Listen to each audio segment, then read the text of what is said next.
அன்பான மிதுன ராசி நேயர்களே, உங்களுடைய வாழ்க்கையில இனி வரக்கூடிய காலங்கள் எந்த மாதிரியான மாற்றங்களை கொண்டு வரப்போகுது? உங்களுடைய தொழில், பணவரவு, திருமணம், குடும்ப வாழ்க்கை, காதல், படிப்பு, உடல்நலம் மற்றும் மனநிலை எப்படி இருக்கும்? கிரகங்களின் பார்வை மற்றும் இயக்கம் உங்க வாழ்க்கையில எந்த மாதிரியான பலன்களை கொடுக்க போகுது? உங்களுக்கு இதுவெல்லாம் சாதகமா இருக்கா, இல்ல கவனமா இருக்கணுமா அப்படிங்கிற எல்லா கேள்விகளுக்கும் தெளிவான பதில்களை தெரிஞ்சுக்க இந்த வீடியோவை முழுசா பாருங்க. உங்களுக்கு தேவையான நல்ல வழிகாட்டுதல் நிச்சயமாக கிடைக்கும். மிதுன ராசி மிருகசீரிசம் 3-4 பாதங்கள், திருவாதிரை நட்சத்திரம், புனர்பூசம் 1-2-3 பாதங்கள் இருக்கிறவங்க இயல்பா புத்திசாலித்தனமா நடந்துப்பாங்க. புதிய விஷயங்களை கத்துக்கிறதுல அதிகமான ஆர்வம் கொண்டவங்களா இருப்பாங்க. இவங்க கிட்ட சாதாரணமா பேசி ஜெயிக்க முடியாது. அந்த அளவுக்கு பேச்சு திறமையில கெட்டிக்காரங்களா இருப்பாங்க. துல்லியமா சிந்திப்பாங்க. மற்றவங்க மாதிரி மிமிக்ரி பண்றதும், கலகலப்பா பேசுறதும், நகைச்சுவையான விஷயங்களை செய்யறதும் மற்றவங்களுக்கு இவங்களை பிடிக்கிற மாதிரியான விஷயங்களா இருக்கும். இப்படி எல்லார்கிட்டையும் உண்மையான அன்பு செலுத்தக்கூடிய தூய உள்ளம் கொண்டவங்களா இருப்பாங்க. இவங்க வாழ்க்கையில எத்தனையோ கஷ்டங்களை எல்லாம் அனுபவிச்சுட்டு இதுக்கு மேல புதுசா நான் என்ன கஷ்டத்தை பார்க்க போறேன் அப்படின்னு எல்லாத்தையுமே சாதாரணமா எடுத்துட்டு கடந்து போகக்கூடிய அனுபவசாலிகளாகவும் இருப்பாங்க. எத்தனையோ கனவுகளோடவும் எதிர்பார்ப்புகளோடும் தான் இந்த 2026ஆம் ஆண்டுல நீங்க இந்த வாழ்க்கையை தொடங்கி இருக்கீங்க. இது வரைக்கும் உங்க வாழ்க்கையில நடந்த சில பண தடைகளுக்கும் ஆரோக்கியம் இல்லாம போனதுக்கும் என்ன காரணமா இருக்கு அப்படின்னா, சில நட்சத்திரங்கள் வரக்கூடிய நாட்கள்ல நீங்க பணத்தை மற்றவங்களுக்கு கடனா கொடுத்திருப்பீங்க. அதை திரும்ப வாங்க முடியாம இப்ப வரைக்கும் மன உளைச்சலுக்கு ஆளாகி தவிச்சிட்டு இருப்பீங்க. உடம்பு சரியில்லாமல் போய் ஹாஸ்பிட்டலுக்கும் அதிகமான செலவு செஞ்சுருப்பீங்க. இதுக்கெல்லாம் ஒரு ஜோதிட சூட்சமம் இருக்குது. அது என்ன அப்படின்னா, பரணி, கார்த்திகை, திருவாதிரை, ஆயில்யம், பூரம், பூராடம், பூரட்டாதி, கேட்டை, விசாகம், சித்திரை, சுவாதி, மகம் இந்த நட்சத்திரங்கள் வரக்கூடிய நாட்களில் கண்டிப்பாக மற்றவங்களுக்கு பணத்தை கடனாக நீங்கள் கொடுக்கக்கூடாது. எமர்ஜென்சியை தவிர்த்து சிகிச்சைக்காக நீங்கள் மருத்துவமனைக்கெல்லாம் போகக்கூடாது. தவிர்க்க முடியல அப்படிங்கிற பட்சத்தில் நீங்கள் வெளியூர்களுக்கு பிரயாணம் செல்லலாம். இதை மட்டும் நீங்கள் சரியாக செஞ்சிட்டாலே உங்களுக்கு 70% பிரச்சனைகள் தீர்ந்துடும். கூடவே உங்களுக்கு நல்ல செல்வ வளம் பெருகணும், கடன் பிரச்சனைகள் இருக்கக்கூடாது அப்படின்னா உங்களுடைய வீட்டில் பூஜை அறையை நல்லா சுத்தம் செஞ்சுட்டு தானிய லட்சுமியோடைய புகைப்படத்தை வச்சு நவதானியங்களோட அரிசி, பருப்பு, உப்பு, சர்க்கரை இதையெல்லாம் ஒரு சின்ன மண் கலசத்தில் நிரப்பி வச்சு தினமும் விளக்கேற்றி வழிபாடு செய்யலாம். இதை தினமும் செஞ்சுட்டு வந்தா உங்களுடைய வீட்டில் என்னைக்குமே உணவு பஞ்சம் இருக்காது. செல்வ வளம் அதிகரிக்கும், உங்களுடைய கடன் சுமை குறையும், விவசாயிகளுக்கு உற்பத்தி அதிகரிக்கும், உங்களுடைய பொருளாதார நிலை உயரும். இந்த மாதத்தினுடைய பிற்பகுதி உங்களுக்கு வெற்றியை கொடுக்கும். வணிகம் சம்பந்தமாக நீங்க எடுக்கக்கூடிய முயற்சிகளில் தடைகள் வந்தாலும் உங்களுடைய விடாமுயற்சி மற்றும் புதிய புதிய சிந்தனைகள் காரணமாக அதுவெல்லாம் உங்களுக்கு நல்ல பலன்களை கொடுக்க போகுது. பணம் கொடுக்கல் வாங்கல்ல பார்த்தீங்கன்னா இது வரைக்கும் உங்களுக்கு தடைகள் எல்லாம் இருந்திருக்கும். இந்த மாதத்தின் பிற்பகுதியில் உங்களுக்கு சாதகமான முடிவுகள் கிடைக்கும். கடந்த சில மாதங்களா பார்த்தீங்கன்னா உங்க வாழ்க்கையில நடந்த சம்பவங்கள், ஏமாற்றங்கள், துரோகங்கள் எல்லாமே உங்களுக்கு மிகப்பெரிய ஒரு அனுபவத்தை கொடுத்து இருந்தாலும் சில விஷயங்களை எல்லாம் இப்ப வரைக்கும் உங்களால ஜீரணிக்க முடியல. அதனாலேயே நிறைய நேரங்கள்ல மனசு வெறுத்து போய் இந்த வாழ்க்கையில இதுக்கு மேல நான் என்ன கஷ்டப்பட வேண்டி இருக்கு, எனக்கு இந்த வாழ்க்கையே பிடிக்கல அப்படின்னு சொல்லிட்டு இருப்பீங்க. இப்படி ஒரு வாழ்க்கை எனக்கு அமைஞ்சதுக்கு நான் வாழாமையே இருந்திருக்கலாம் அப்படின்னு கூட நெகட்டிவான எண்ணங்கள் உங்க மனசுல வரும். இதுக்கெல்லாம் என்ன காரணம் அப்படின்னு பார்த்தீங்கன்னா, நீங்க நினைக்கிறது ஒன்றும் நடக்கிறது ஒன்றுமாக இருந்திருக்கும். நீங்க செய்யக்கூடிய ஒவ்வொரு நல்ல விஷயத்தை கெடுக்கிறதுக்கும், உங்க முன்னேற்றத்தை தடுக்கிறதுக்கும், உங்களை அவமானப்படுத்துறதுக்கும் இங்க நிறைய நபர்கள் எல்லாம் முயற்சி பண்ணிட்டு இருக்காங்க.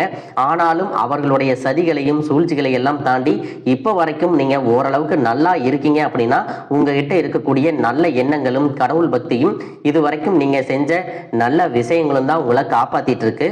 இதுக்கு முன்னாடி நல்ல உறவுகளாகவும் நண்பர்களாகவும் இருந்தவங்களே உங்களுக்கு சில துரோகங்களை எல்லாம் செஞ்சு உங்க வாழ்க்கையை கெடுக்கணும் அப்படின்னு நினைக்கும் போது யார் நல்லவங்க யார் கெட்டவங்க அப்படின்னு தெரியாம எல்லாரையும் சந்தேகப்படுற மாதிரியான ஒரு சூழ்நிலை இருந்திருக்கும்.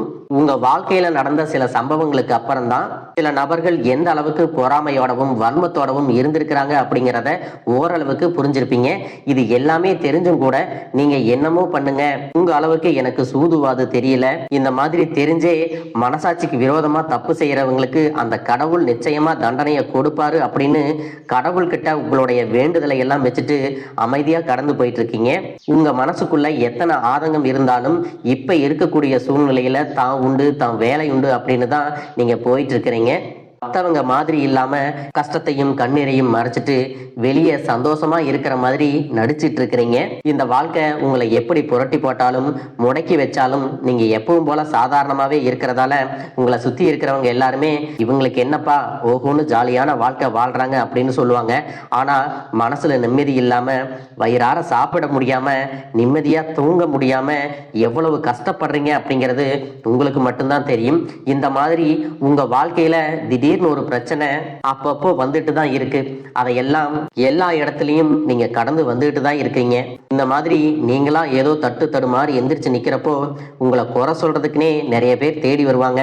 நீங்க 1000 நல்ல விஷயம் செஞ்சாலும் அதையெல்லாம் பாராட்டி ஒரு வார்த்தை கூட சொல்ல மாட்டாங்க.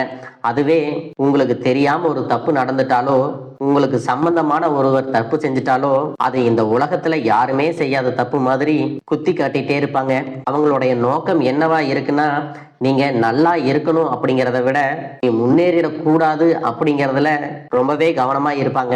நண்பர்களாக இருந்தாலும் சரி, சொந்தக்காரங்களாக இருந்தாலும் சரி, அவங்க தேவைக்குனா மட்டும் உங்ககிட்ட வந்து பழகுவாங்க. அந்த தேவை முடிஞ்சிச்சு அப்படின்னா உங்களை விட்டு விலகி போயிடுவாங்க. இப்படி மற்றவங்களுக்காக எல்லா விஷயத்தையும் செய்யக்கூடிய உங்களுக்கு ஏதாவது ஒரு அவசரம், ஒரு உதவி தேவைப்படுது அப்படின்னு போய் நின்னா உங்களுடைய சூழ்நிலையை புரிஞ்சுக்காம அவங்க 1000 கேள்விகளை கேட்டுட்டு அதுக்கப்புறமா சின்னதா ஒரு உதவி செய்வாங்க. இதையெல்லாம் நினைக்கும் போது நீங்க எப்படி அவங்களுக்கு உதவி செஞ்சு ஏமாந்திருக்கீங்க அப்படிங்கிறத இப்பதான் புரிஞ்சுப்பீங்க. இந்த வாழ்க்கையில எப்படியாவது முன்னேறணும் அப்படிங்கறதுக்காக தினம் தினம் கஷ்டப்பட்டு உழைக்கிறவங்க. உங்களுடைய மனசாட்சிக்கு தெரிஞ்சு நீங்க யாருக்கும் எந்த கெடுதலையும் கஷ்டத்தையும் துன்பத்தையும் கொடுத்ததில்லை. ஆனாலும் உங்களுக்கு மட்டும் ஏன் இந்த மாதிரி கஷ்டங்கள் வருது, பிரச்சனைகள் வருது அப்படின்னு பாத்தீங்கன்னா நீங்க நல்லவங்களா தான் இருக்கீங்க, நல்ல விஷயங்களை தான் செய்யறீங்க. ஆனாலும் உங்களை சுத்தி இருக்கக்கூடிய மனிதர்கள் அந்த மாதிரி நினைக்கிறது இல்ல. நீங்க என்னதான் பிரச்சனைகளை எல்லாம் தவிர்த்துட்டு வந்தாலும் ஏதாவது ஒரு சூழ்நிலையில பிரச்சனையும் கஷ்டமும் உங்களை தேடி வந்துட்டு தான் இருக்கு. ஆனா இனி வரக்கூடிய நாட்கள்ல உங்களுக்கு சந்தோஷத்தையும் மன மகிழ்ச்சியும் கொடுக்கக்கூடிய ஒரு காலகட்டமா இருக்க போகுது. இது நாள் வரைக்கும் பாத்தீங்கன்னா உங்க வாழ்க்கையில் நடந்த கெட்ட விஷயத்தை எல்லாமே மறந்துருங்க. இனி வரக்கூடிய நாட்கள்ல உங்களுக்கு எப்படிப்பட்ட நன்மைகள் எல்லாம் கிடைக்க போகுது, எந்த இடத்துல நீங்க கவனமா இருக்கணும் அப்படிங்கிறத நீங்க மனசுல வச்சுக்கணும். மார்ச் மாதத்துல சனியினுடைய வக்ர நிவர்த்தியும், குருவினுடைய பயிற்சியும், சுக்கிர பயிற்சியும், சூரிய பயிற்சி, ராகு கேது பயிற்சிகள் அப்படின்னு கிட்டத்தட்ட 5 பயிற்சி பலன்கள் எல்லாமே உங்களுக்கு இந்த 2026ஆம் ஆண்டுல முழுமையான பலன்களை கொடுக்க போறாங்க. அதனால இந்த காலகட்டங்கள்ல எதையெல்லாம் நீங்க இழந்துட்டோம், எதையெல்லாம் நீங்க மீட்டெடுக்கணும் அப்படின்னு நினைக்கிறீங்களோ அதுவெல்லாம் நிச்சயமா உங்களுக்கு கிடைக்க போகுது. சுக்கிர பயிற்சிகள் மூலமாக உங்களுக்கு பொருளாதாரத்துல நல்ல முன்னேற்றம் ஏற்பட போகுது. பெற்றோர்களுடைய உடல் நலத்துல கவனம் தேவை. இதுவரைக்கும் உங்களுடைய பணம் ஹாஸ்பிட்டல் செலவுகளுக்கோ, கடனுக்கு வட்டி கட்டுறது, வண்டிகள் பழுதாகி அதுக்காக செலவு செய்யறது, மற்றவங்களுக்கு பணம் கொடுத்துட்டு அந்த பணம் திரும்ப வராம கஷ்டப்பட்டது, இந்த மாதிரியான சம்பவங்கள் எல்லாம் நடந்திருக்கும்.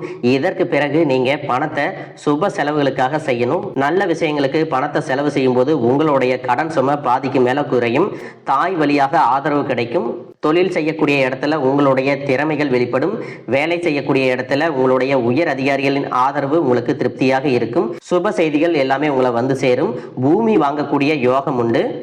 வீடு கட்ட ஆரம்பிச்சு அந்த வேலைகள் பாதியில நிக்குது அப்படின்னா அந்த வேலைகள் எல்லாமே உங்களுக்கு சிறப்பா முடியும். உடன்பிறப்புகளின் திருமண முயற்சிகள் கைகூடும். புதிய வாகனங்கள் வாங்குறதுல ஆர்வம் காட்டுவீங்க. தொழில எதிர்பார்த்ததை விட கூடுதலான லாபம் கிடைக்கும்.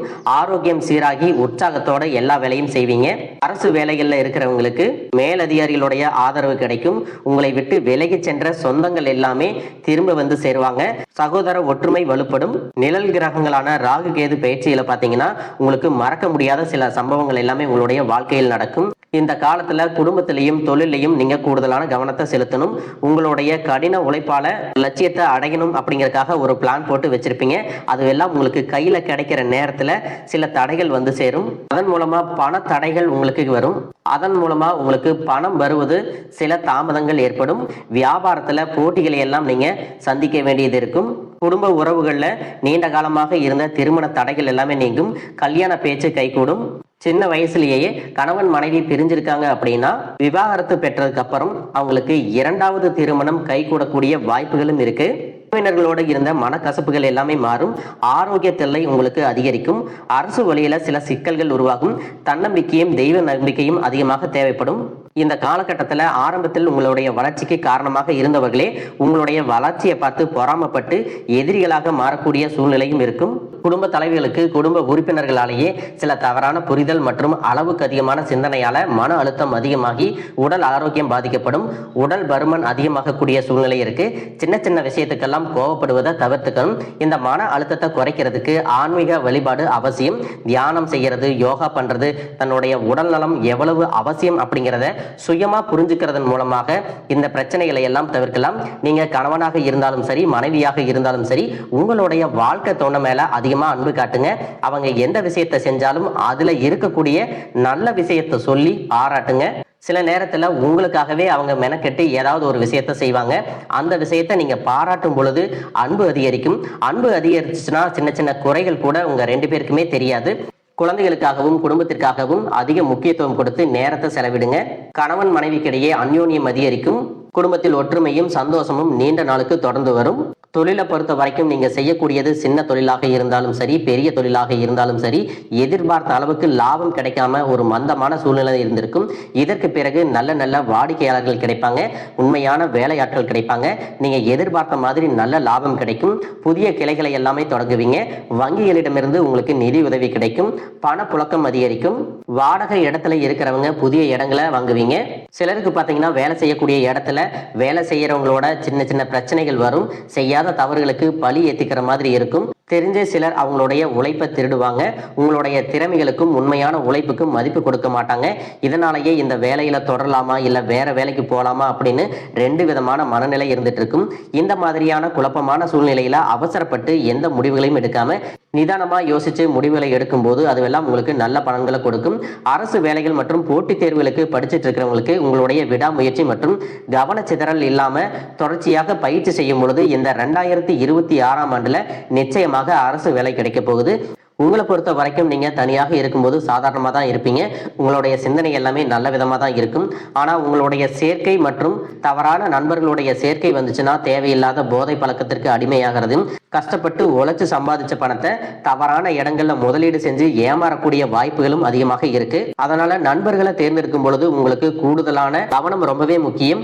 புதிய தொழில் மற்றும் முதலீடுகள் செய்யும் பொழுது அது நல்லதா கெட்டதா அப்படின்னு எல்லா இடத்துலையும் ஆராய்ஞ்சு பார்த்து முடிவெடுப்பது உங்களுக்கு நல்ல பலன்களை கொடுக்கும். என்னதான் உங்களை வீழ்த்தணும், உங்களை தோற்கடிக்கணும், உங்களை கெடுக்கணும் அப்படின்னு எத்தனை பேர் முயற்சி செஞ்சாலும் அந்த முயற்சிகளை எல்லாம் தோற்கடிப்பீங்க. அவங்கள நீங்க ஜெயிச்சு வருவீங்க. போலியான உறவுகள் மற்றும் விரும்பத்தகாத நபர்கள் உங்களை விட்டு விலகி போவாங்க. புதிய நண்பர்களுடைய சேர்க்கை உங்களுக்கு ஆறுதலை கொடுக்கும். இந்த மாதிரி புதுவிதமான மாற்றங்கள் எல்லாமே உங்க வாழ்க்கையில நடக்க போகுது. இந்த மாற்றங்கள் எல்லாமே உங்களை புது மனுஷனா, மிகப்பெரிய வெற்றியாளரா, ஒரு சாதனையாளரா மாத்த காலம் தயாரா இருக்குது. நல்ல விஷயங்களை மட்டும் செய்யுங்க. உங்களுக்கு நல்லதே நடக்கும். வாழ்க வளமுடன், வாழ்க பல்லாண்டு.